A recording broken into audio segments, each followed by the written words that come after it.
Some stories begin with a mystery. This one begins with silence. The kind of silence that settles over a house when a family is suddenly gone. In the quiet, historic city of Nantes, France, something deeply wrong was unfolding. A respected family, the Dupont de Ligonnès, seemed to have vanished. Friends and neighbors noticed their absence. The shutters on their home were closed tight. Calls went unanswered. In the spring of 2011, this silence would be broken by a discovery that would shock the nation and create a mystery that endures to this day. This is the story of a crime almost unbelievable in its planning and coldness. It is the story of a father, a mother, child 1, child 2, child 3, child 4. They appeared to be a model family. They were educated, religious, and well-regarded in their community. But beneath that calm surface, a dark plan was taking shape. The search would lead to a shallow grave and launch a manhunt for one man. The family lived at 55 Boulevard Robert Schumann, a comfortable, middle-class neighborhood in Nantes. The father was Xavier, then 50 years old. He came from an old aristocratic family. He ran several online businesses, though they were not very successful. His wife was Agnes, 48, a devout Catholic and a teaching assistant at a private school. Together they had 4 children: Arthur, 21, Thomas, 18, Anne, 16, Benoit, 13. Arthur was a university student. Thomas studied music. Anne was in high school. Benoit was 13. Bright students at their mother's Catholic school. To the outside world, they were a picture of stability. They attended church. The children had friends. Yet the family's life was not as it appeared. Behind the scenes, Xavier faced serious financial problems. His businesses were failing. He owed money to former friends and lovers. Documents showed immense pressure. He had inherited a .22 rifle and, in the months before April 2011, practiced at a local range. He also purchased a silencer and ammunition. He told people he'd renewed a shooting hobby. Subtle routine changes began. The school was told they'd moved to Australia. He told friends they were entering witness protection and even claimed he was a secret agent for the US DEA. By mid-April 2011, friends couldn't reach the children. Agnes missed work. The house stayed dark. Shutters closed. Police performed a wellness check. Inside, empty rooms.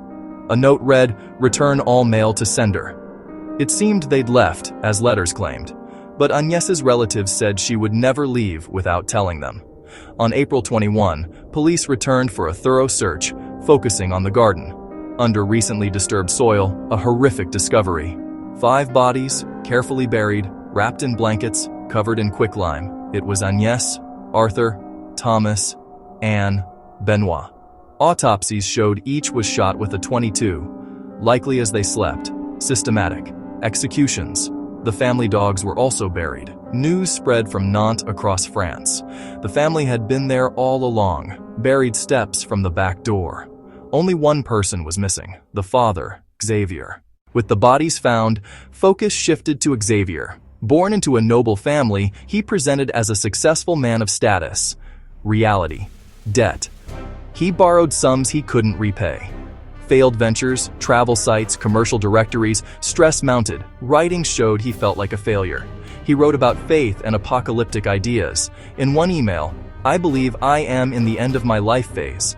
Police believe the murders occurred over several nights, April 3rd to 5th, 2011. He appears to have killed his children one by one, possibly after sleeping pills. Agnes likely last. He stayed days in the house, meticulously cleaning. He sent misleading emails and letters, claiming U.S. secret agent status, witness protection, casual, coucou tout le monde, controlling the narrative even as his family lay buried outside. After the murders and burials, Xavier began the next phase, his own disappearance. He did not flee in a panic. His movements were precise. He loaded bags into a Citroën C5 and, on April 11, left Nantes. He headed south, eating alone, staying at upscale hotels, paying in cash, avoiding cards to prevent real-time tracking. Cameras caught him calm, composed, unremarkable, hiding in plain sight, moving with purpose, destination unknown. On April 14, he sent one last text, then abandoned his phone in a hotel lot. A classic diversion. The signal died. He became electronically invisible. Last confirmed sighting, April 15, Roquebrune-sur-Argent. He walked from his car, carrying a large bag, possibly a rifle case, toward forests and caves. Then he was gone. With Xavier the sole suspect, France launched one of its largest manhunts. An international warrant followed. His face was everywhere. TV, newspapers, wanted posters. Public urged to report sightings, especially around Roquebrune-sur-Argent. Air and ground searches scoured forests and caves. Nothing.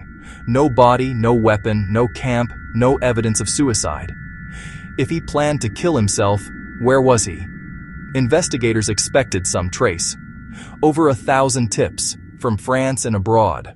Most were mistaken identity, a monk in Italy, a passerby in South America. Hopes raised, then dashed. They probed his finances, emails, writings, profile, narcissistic, deceptive, desperate. It explained why, not where. The manhunt became a long, open-ended investigation. As months turned to years, speculation grew. Periodic new leads reignited hope, then faded. In 2018, a monk look-alike, quickly ruled out by DNA. In 2019, a dramatic airport arrest in Scotland, fingerprints didn't match. A major embarrassment. In a world of cameras and social media, he vanished in 2011, just before pervasive tools. A lesson in the limits of technology and law enforcement. In the absence of facts, theories flourish. They fall into two main categories. First, he is dead, took his life in the Roquebrune wilderness, perhaps in a cave or crevice, undiscovered. Second, he is alive. Meticulous planning, debts cleared, accounts closed, a fake story, help or forged papers, perhaps abroad, even surgically altered. Fringe theory, innocence and planted bodies, least likely. Evidence is strong, rifle, method, flight. Yet the theories show a modern legend, open to interpretation.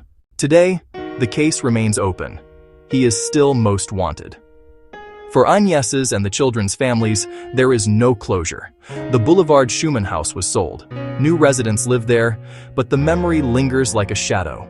France was marked by this case, sparking conversations about domestic violence and secrets behind perfect facades. Horror is not confined to dark alleys or bad neighborhoods. It can happen at home, by someone meant to protect. The lesson: pay attention to small signs. Investigators persist. Technology advances, perhaps a DNA hit or digital trace will one day surface. The final chapter is unwritten. For now, the mystery endures. Xavier Dupont de Ligonnès, both murderer and ghost.